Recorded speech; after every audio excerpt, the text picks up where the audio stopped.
Mais um podcast exponencial aqui do Grupo Mercato e hoje eu estou aqui com uma sumidade do mercado, o nosso querido professor José Luiz Oliveira. Esse cara nada mais é do que mestre em algumas áreas e hoje a gente vai falar sobre a quarta revolução industrial e a famosa 4.0. Nosso professor, nosso querido aqui, ele dá consultorias desde 1987 para grandes multinacionais, acompanhou todo tipo de evolução industrial. Professor, seja muito bem-vindo, é um prazer ter você aqui no podcast do Grupo Mercata. Espero que seja bênção o nosso bate-papo, que você consiga abrir a mente dessas pessoas aí com uma mentoria muito bacana sobre esse impacto, né, que vai ter nos negócios da Revolução Industrial 4.0, que já chegou. Muita gente nem sabe que já está envolvido nesse processo, mas já chegou e a gente já está inserido nela. Então, muito bem-vindo.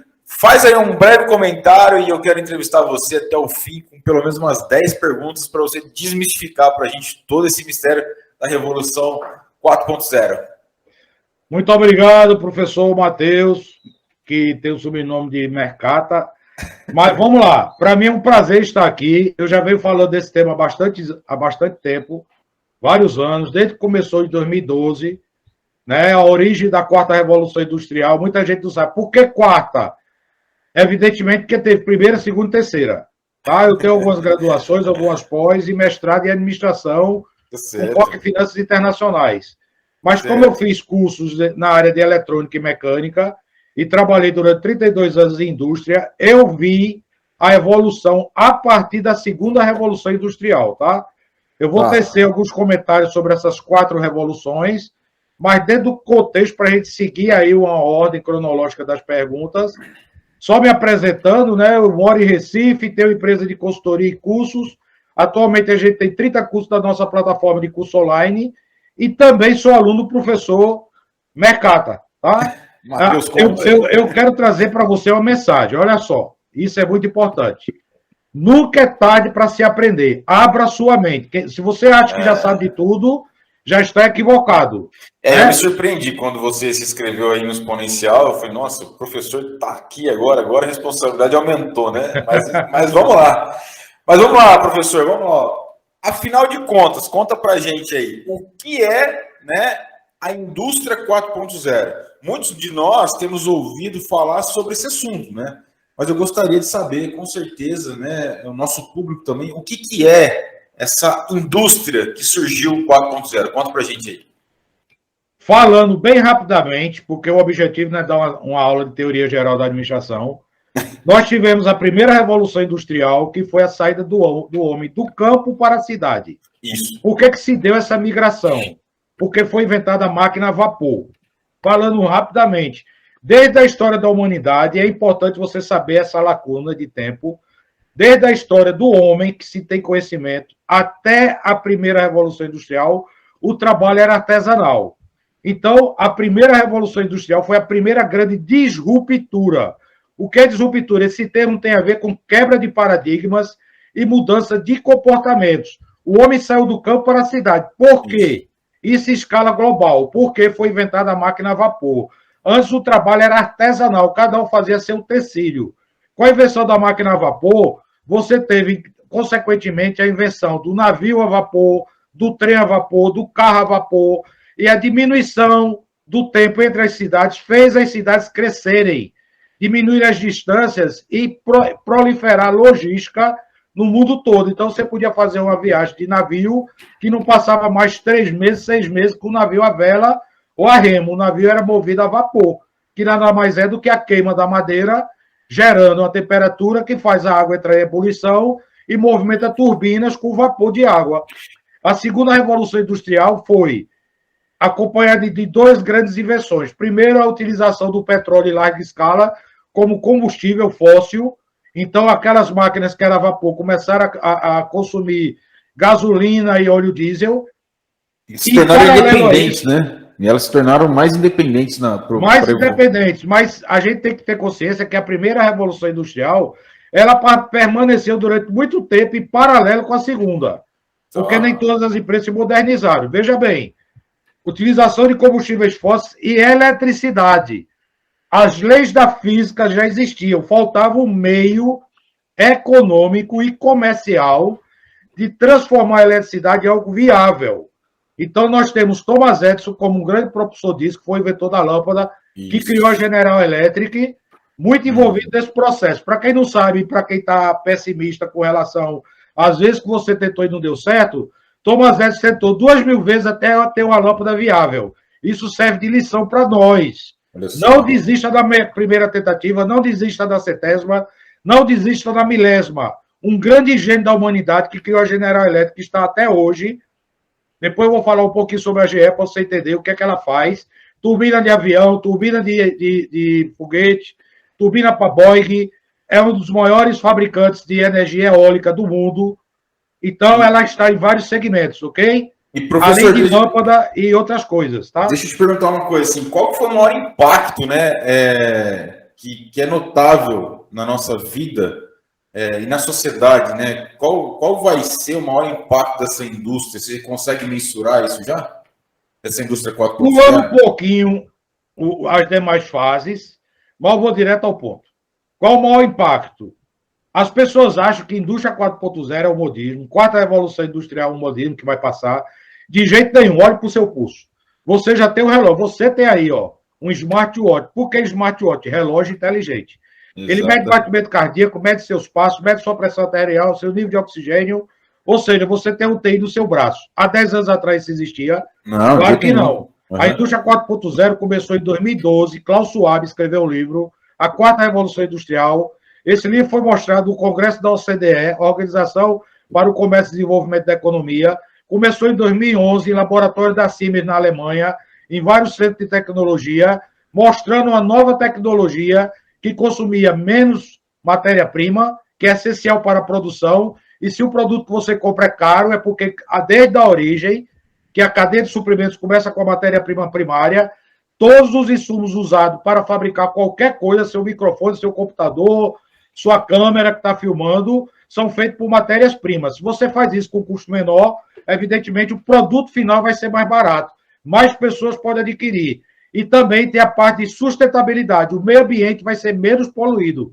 Porque tudo que é feito de combustíveis fósseis gera dióxido de carbono. Dióxido de carbono misturado com água, que é a molécula H2O, se transforma em ácido sulfúrico. Então, já resumi aqui o impacto da quarta revolução industrial. Redução de custos dos produtos acabados, redução da poluição do meio ambiente, menos agressão ao planeta, diminuição do efeito estufa, que é provocado por gases que provocam efeito estufa, nada mais é do que aberturas de lacunas na estratosfera da Terra, viram passar raios que prejudicam o ser humano, inclusive câncer de pele. Então, eu resumi aqui de forma bem rápida o impacto da quarta revolução industrial. Além do seu avanço da medicina, trazer equipamentos de última geração que impede até cirurgias invasivas, que antes podia levar o ser humano à morte num processo cirúrgico. Uau, que aula, hein? De frente. Pode assistir esse podcast, vai ficar gravado, vocês vão poder assistir ele de várias formas, a gente vai separar em capítulos também para ficar mais fácil. Aí depois, se tiver dúvidas, vocês podem seguir o professor, pode conversar diretamente com ele. Isso também vai ser usado no podcast dos experts. Isso é uma parceria entre eu e o professor Matheus. Tanto ele está usando o podcast dele, como eu vou usar no meu podcast, tá? Eu vou falar uma coisa para vocês. Experts, que eu venho falando de tecnologias disruptivas desde o ano passado, desde a pandemia. Eu adorei. Mas vamos lá, mestre, fala para mim uma coisa. Tem muita tecnologia envolvida, né, nessa indústria 4.0, enfim, você falou agora da matéria-prima, que está tendo uma evolução, mas dá para a gente aí uma ideia, né, e menciona algumas tecnologias mais próximas da gente aí, por favor. Vamos lá. Recentemente o Brasil abriu leilão para o 5G. Ganharam 4 empresas. Vivo, TIM, Claro e Telefônica. Telefônica é mais conhecida aí no Sul e Sudeste. Aqui no Nordeste, porque eu sou nordestino, nasci no Ceará, não tem ainda a Telefônica, mas tem a TIM, Claro e Vivo. A Oi não participou do leilão, porque todo mundo sabe, e se tiver alguém aqui que trabalha na Oi, me perdoe, mas abriu concordata. O que é 5G? É uma disruptura. Enquanto você tem dificuldades de conexões com 4G e as conexões são lentas, todo mundo já passou por isso. Se eu estou conectado aqui no meu computador, pareando meu celular, cai direto o WhatsApp, que é do Facebook, de Mark Zuckerberg, que agora se chama Meta, tá? Ele mudou o nome porque o Facebook está desgastado no mercado. O 5G vai trazer outra realidade. Isso já é tecnologia da quarta revolução industrial. O que é, por exemplo? Eu estou com esse vídeo aqui com o professor Matheus, certo? Vou chamar de Matheus, que é até o nome do meu sobrinho.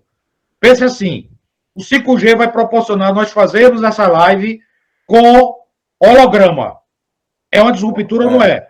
O holograma vai ocupar uma grande banda, vai ocupar um grande espaço que a 4G não proporciona.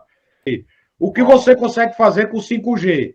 Transmissões via online, com tradução simultânea, com inteligência artificial e com machine learning. Máquina aprendendo como funcionar. Cara, eu vi o lançamento da Microsoft. A Microsoft ela fez um lançamento apresentando o holograma. Tá? Então você tinha lá o óculos, tal, você enxergava o holograma. E isso, cara, estava sendo apresentado, por exemplo, nos Estados Unidos, e o holograma estava no Japão, num auditório no Japão.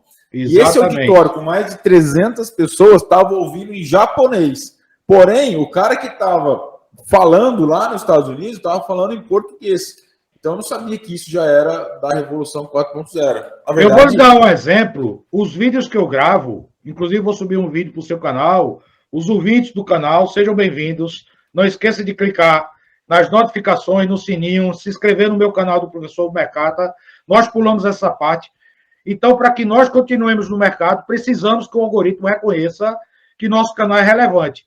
Algoritmo é uma linguagem matemática que ele consegue converter suas feições, seu tom de voz, consegue saber se você está alegre, se está triste. Isso já tem sido usado até para a polícia identificar um foragido, por exemplo, da justiça. Está passando pela estação do metrô. A câmera detecta aquelas feições. Faz um rastreamento em tempo recorde com um banco de imagens. Você acha que com 4G isso é possível? Não. Então, eu estou aqui quebrando paradigmas. O 5G só vai ter disruptura e melhoria nas comunicações de aparelho celular. Desculpa aqui que meu celular também não para de tocar, isso faz parte da nossa vida, do nosso dia a dia. Olha só, o 5G, todo mundo... eu vou falar do telefone mais rápido, vou me comunicar no Instagram mais rápido. Isso é uma consequência secundária. A consequência primária é um médico lá nos Estados Unidos poder fazer o transplante de coração aqui em Recife, no Hospital Português, que já tem um computador para isso, chamado Da Vinci, desenvolvido pela IBM com inteligência artificial. Esse computador da IBM se chama Watson e você já pode fazer cirurgia à distância. Ele é composto de várias pinças, então essa cirurgia altamente invasiva, como por exemplo, redução de estômago, você cortava do peito ao umbigo. Eram 30 dias de recuperação. Hoje você faz 3 furos no estômago da pessoa, uma entra a câmera, outra entra uma pinça, outra um bisturi a laser. Então, 3 furos, o paciente sai da cama andando. É diferente da pessoa passar 30 dias com a barriga toda aberta, sujeita à infecção hospitalar. Aí diz, qual o impacto da indústria 4.0? Aumento da vida, longevidade. Nós temos tantos anos e nossa expectativa de vida há 100 anos atrás era 40 anos. Eu tenho 60 e espero chegar a 100. Minha mãe tem 99 e não viveu na 4ª Revolução Industrial. Mas se as pessoas naturalmente conseguiam chegar nessa idade, e eu louvo a Deus todo dia por minha mãe ter 99 anos e fazer 100 em novembro, eu creio que com o avanço da tecnologia, ela chegaria a 120. Daqui a pouco nós vamos ter vários Matusaléns, que foi o homem que mais viveu na história da humanidade, mais de 960 anos, Matusalém, tá? Adão viveu 930. Então, para vocês terem ideia, nós podemos chegar...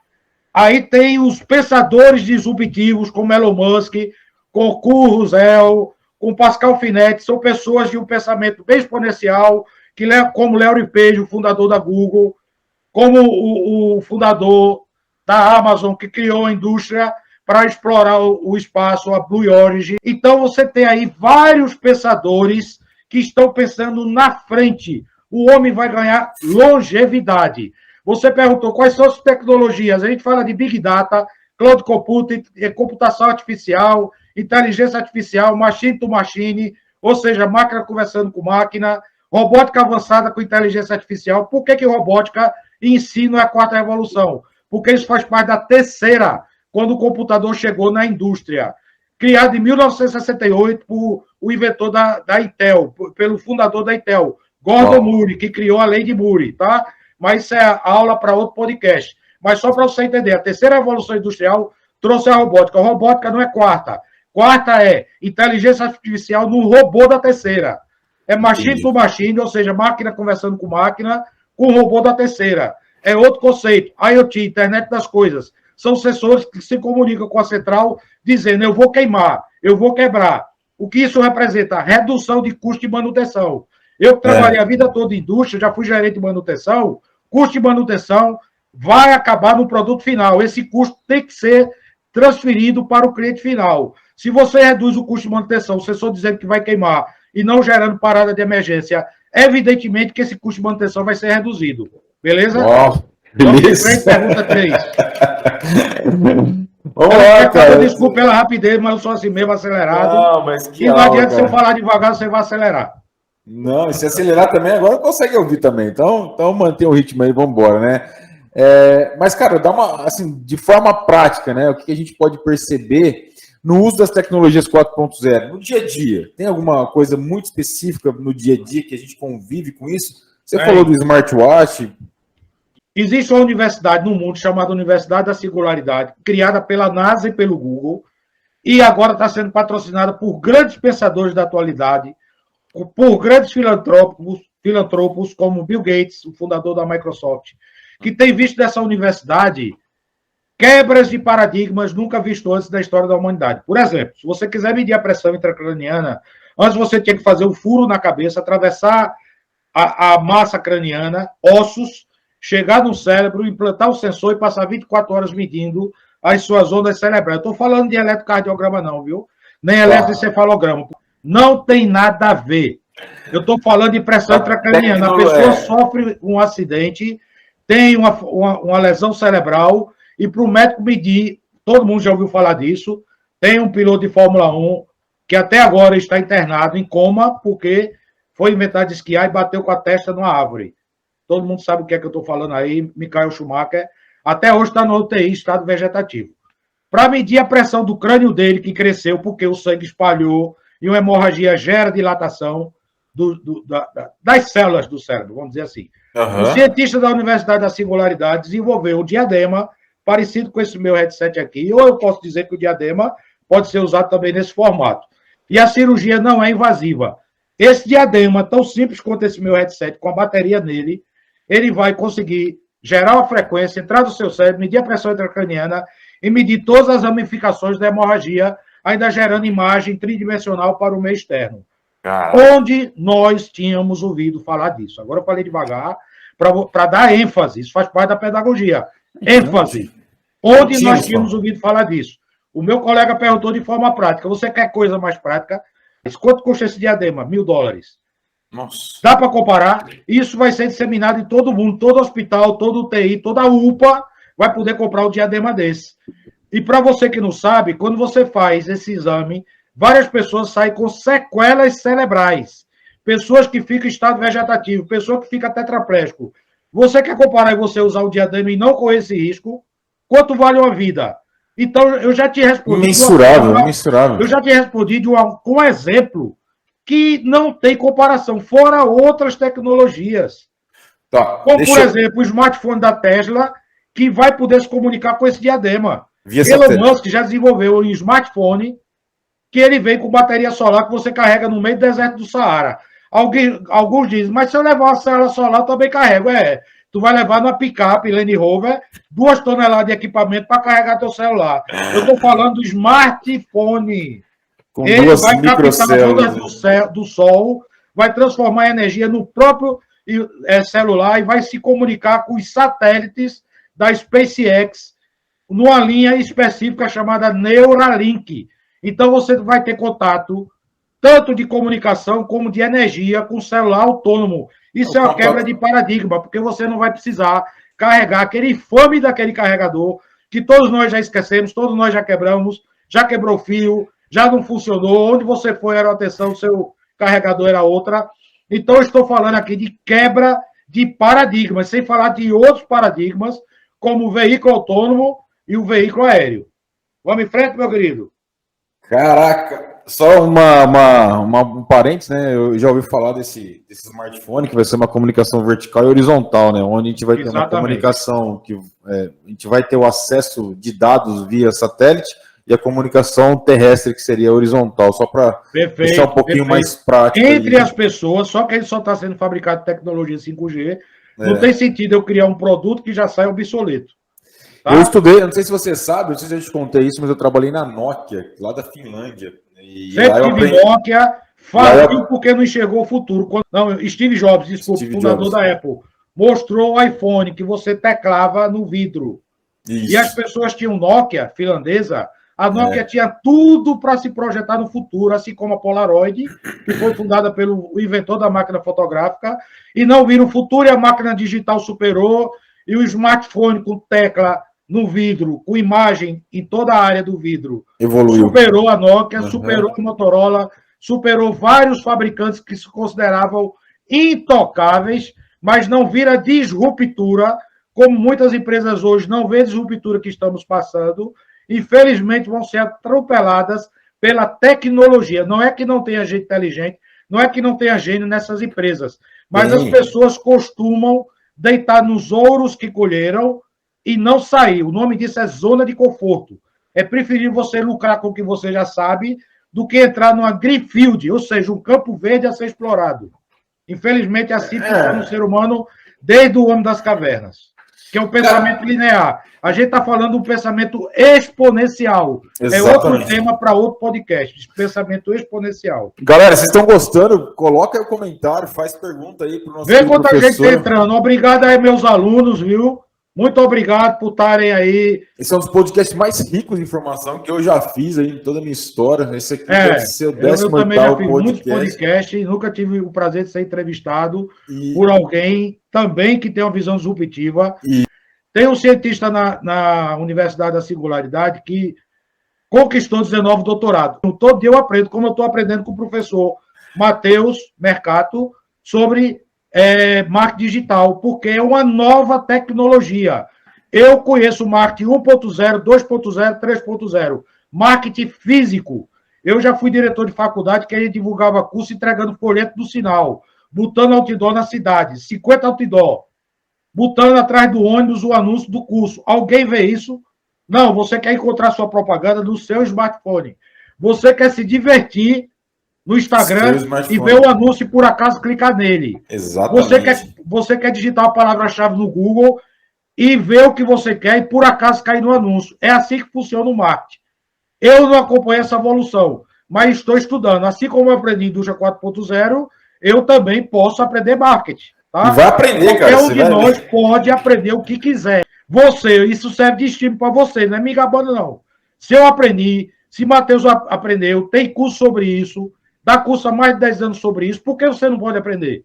Pode. Isso aqui serve de estímulo. Você, meu aluno, eu tenho 30 cursos, alguns entram no curso de Minitab, que é estatística avançada através de um software chamado Minitab, que é uma empresa americana, e diz, eu não entendo nada, mas pode aprender. Eu tenho mais de 10 livros de estatística aqui atrás, ó. Mais de 10 livros. Se você abrir uma página dessa, você corre. Primeira vez que eu vi um desvio padrão com tolerância de 5%, quase fiquei louco. Mas depois que eu entendi... Estou falando de desvio padrão, nível 6 sigma, que são 3 peças de 1 milhão produzida. Isso é nível 6 sigma, tá? Cara, eu vou fazer um podcast com você, com um novo aluno que entrou na nossa turma, chama Luciano. O Luciano também é um cara totalmente descorruptível, sinceramente, do cara é abertíssima. Ele também veio de uma grande organização. Ele deve estar nos assistindo aí, seja bem-vindo, Luciano. É o nome do meu irmão também. A gente tem um bocado de parentesco, porque Matheus é o nome do meu sobrinho, Luciano é o nome do meu irmão. Cara, vamos lá, deixa eu te fazer uma pergunta. E qual que é o impacto dessa chegada da indústria 4.0 na economia global? Na economia é o seguinte, países que estão mais avançados, por exemplo, se perde tempo no trânsito, sim. Trânsito é um fator mensurável financeiramente, sim. Quando você está parado no engarrafamento, é a maior estupidez que pode existir. Seu motor está trabalhando, seu ar-condicionado está ligado. Você está gastando gasolina, você está andando? Evidentemente que não. Você está perdendo tempo, que é um bem que não retroage, ou seja, é o único bem que você não consegue recuperar, porque ainda não inventaram máquina de voltar no tempo. Quiçá no futuro, né? A gente nunca sabe. Eu li sobre um cientista que ele disse, tudo que sua mente for capaz de pensar, um dia ela será capaz de produzir. A gente via aqueles desenhos animados do Jet Jetson da cidade aérea, que a pessoa saia de casa, entrava no carro e se deslocava para o trabalho no veículo aéreo. Isso já existe. Já existe. O que falta é regulamentação. Exatamente. O país, quanto mais atrasado, mais travado na sua política, nas regulamentações, mais demorado vai ser para chegar o veículo autônomo e o veículo aéreo. O veículo aéreo é consequência do drone, que todo mundo aí já pode ter tido um. Eu tenho um dronezinho desse tamanho, mas que a inteligência dele é fantástica. Eu pego o joystick, boto ele para lá, para cá, sobe e desce, para onde eu quero, eu clico, ele retorna para minha mão. Isso é um drone. Existe uma invenção disruptiva no veículo aéreo? Não. É um drone maior. Só que para não ter acidente, ele tem hélices redundantes. O que são hélices redundantes? 4 hélices seria suficiente para carregar 120 quilos. Aí o fabricante bota 8. Ou seja, se 4 quebrar, mesmo assim não cai. Não cai. Tem fabricante que está botando 12, Matheus. 12. Nossa. E à medida que vai parando a hélice, ele vai dizendo, parou tal hélice, mas você ainda tem 11.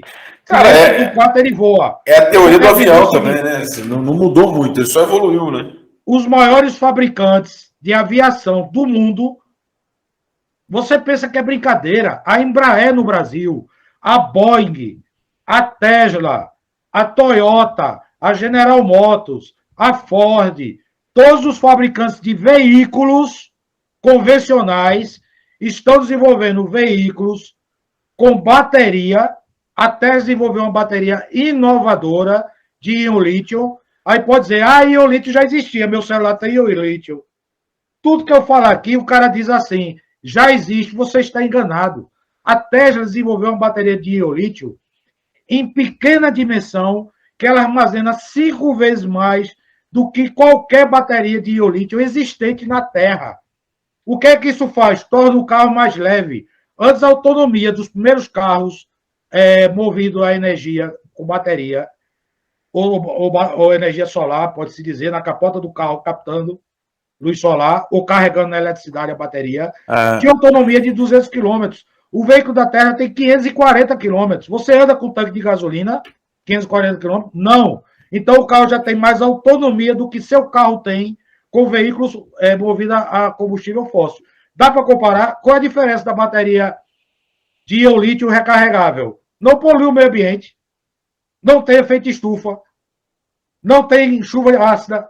Chuva ácida acaba com as plantações. As pessoas não sabem as consequências do que ela faz no planeta. Não destrói as calotas polares, não dissolve o gelo, não aumenta o nível do mar, não gera maremoto, não gera tsunami. Você quer mais impacto que isso? O pensamento é impactar a humanidade, não é impactar a pessoa, não. O pensamento desses cientistas é impactar a humanidade, assim como a primeira, segunda, terceira evolução industrial impactaram. A quarta evolução vem trazer um impacto como nunca antes. Eu tenho TV de 4K de 52 polegadas, vamos lá.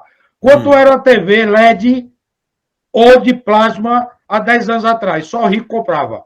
Agora, com R$2.000 você compra. Quer que eu dê mais exemplo? Isso faz com que os produtos de alta tecnologia baixem de preço. Antes eu precisava ter um livro físico para me instruir. Agora eu tenho o Kindle da Amazon, que eu tenho armazenado nele 65 livros, inclusive vários desses, porque quando eu estou fazendo qualquer coisa que não agrega valor, eu estou estudando no meu Kindle. Então aproveite o tempo que você está no banheiro. O celular está mandando muito no ser humano, né? Mas, enfim, conta pra gente um negócio aqui, professor. Existe alguma universidade, no centro de alta tecnologia, trabalhando, estudando, pesquisando sobre esse tema no mundo?